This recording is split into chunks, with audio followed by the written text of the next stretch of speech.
Quand on vient au monde, notre date de naissance représente notre anniversaire. Cela nous permet de savoir l'âge qu'on a, ainsi que de le fêter avec nos proches. Mais il y a autre chose qui est déterminée ce même jour. Notre signe astrologique. Il y en a 12, un pour chaque mois de l'année. Pour certains, l'astrologie est une pratique fiable à laquelle on peut croire. Pour d'autres, il s'agit juste d'un principe ridicule auquel on s'attache pour rien. Notre signe déterminerait qui on est. Par exemple, si on est venu au monde entre le 23 décembre et le 20 janvier, nous sommes Capricorne, un signe de détermination et de discipline. Nous serions plus enclins à être patients, pragmatiques, responsables ou encore ambitieux. Bien sûr, il y a aussi des défauts qui s'y joignent. Chaque signe possède ses propres caractéristiques. Et vous vous en doutez sûrement, mais je ne me suis pas reconverti en astrologue. Néanmoins, dans notre monde, nous avons certaines entités qui rappellent curieusement les signes astrologiques. 12 signes, 12 entités. Et oui, celles-ci viennent au monde en se basant sur des croyances, des peurs ou encore des expériences. Et les signes du zodiaque ont commencé à être mis en place à partir des années moins 2000. Des signes aussi vieux que ces entités. Le Verseau est un signe considéré sous l'élément de l'air, rassemblant liberté, originalité, dépassement de soi, lucidité, détermination et partage, mais aussi distance, entêtement, imprévisible et rébellion. Ce signe est souvent représenté par l'image d'un porteur d'eau, un homme au physique d'athlète de la Grèce antique, portant un vase et versant son contenu liquide, de l'eau, censé représenter le partage des ressources avec les autres. Il se trouve que l'entité qu'il représente s'est fait connaître il y a de cela plusieurs centaines d'années. Dans un petit village, il y avait à l'époque un homme sympathique avec tout le monde, qui exerçait le métier de porteur d'eau. C'était un homme assez robuste, d'une quarantaine d'années. Chaque fois qu'il pleuvait, il en profitait pour acquérir le plus d'eau possible, pour fournir après les habitants.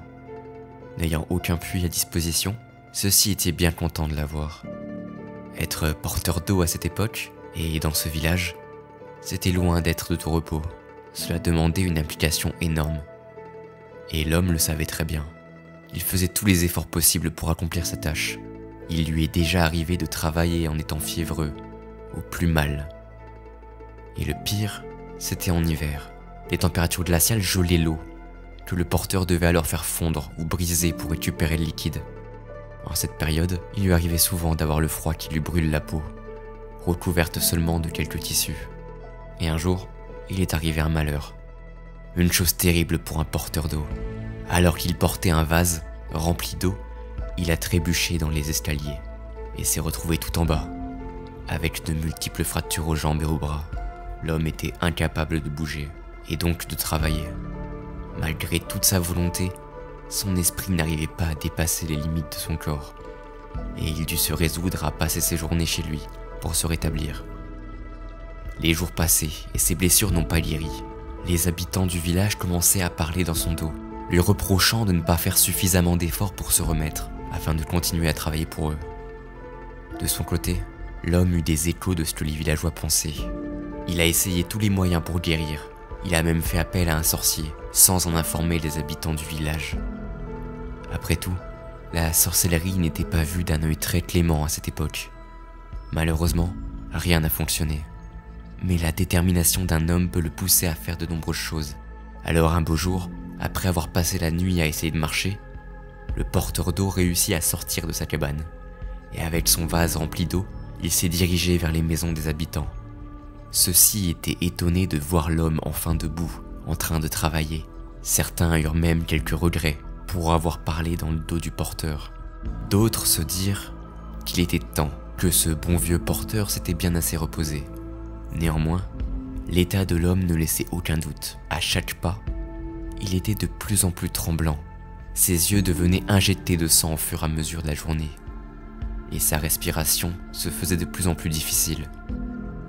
Mais pour lui, hors de question de s'arrêter, ou de prendre une pause.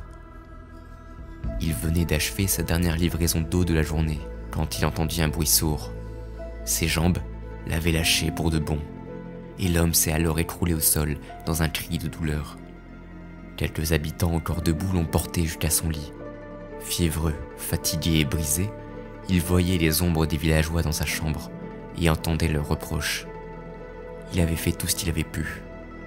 Mais pour eux, ce n'était pas assez.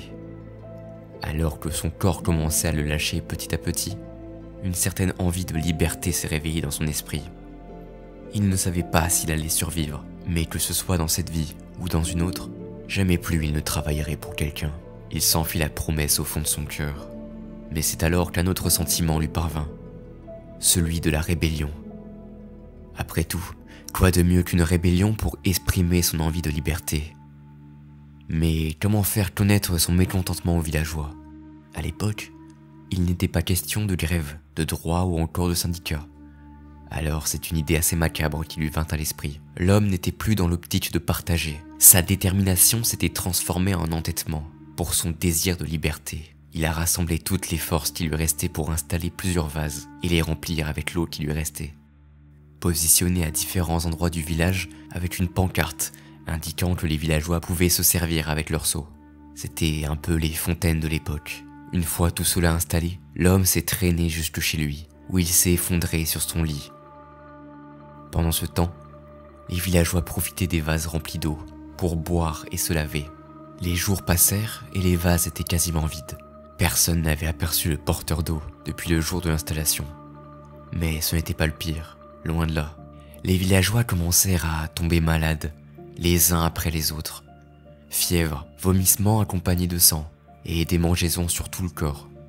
Une démangeaison qui était telle que certains finirent par se mutiler pour faire passer l'envie de se gratter. La maladie qui se propageait de façon inconnue à travers le village commença à faire des victimes. Ce sont les enfants qui succombèrent en premier à cause de leur état fragile. Puis ce furent les vieillards, et enfin les adultes les plus fragiles. Pour ceux encore en forme, il n'y avait aucun doute. Ils étaient en train de perdre leurs proches les uns après les autres, et c'était sûrement dû à quelque chose qui avait été mis dans l'eau. Ils se sont rués chez le porteur d'eau. En pénétrant dans sa chambre, ils sentirent une odeur âcre. Le corps du porteur d'eau était allongé sur le ventre en cours de décomposition sur son lit. Malgré les changements physiques qui s'opéraient déjà, la tête de l'homme, tournée sur la droite, permettait d'observer un léger sourire, qui lui donnait un air apaisé. Le signe du Verseau, n'étant pas un esprit principalement rancunier, peut l'être, si la détermination dont il fait preuve se lie à son envie de rébellion. Le porteur d'eau est mort dans ce village il y a plusieurs années. Pour autant, son esprit semble ne s'être jamais complètement évaporé. Après tout, il est rêvé de liberté. Et quoi de plus libre qu'une entité fantomatique? Néanmoins, l'entité du Verseau n'est pas pour autant ce porteur d'eau. Il s'agit juste d'un symbole représentant ce signe. Mais l'entité du Verseau peut être présente chez chacun de nous, en particulier chez les personnes nées entre le 21 janvier et le 19 février. Alors, si vous connaissez un Verseau, faites bien attention à ce que son envie de liberté ne soit pas bloquée à cause de vous, ou vous pourriez bien subir une conséquence terrible d'une action de rébellion.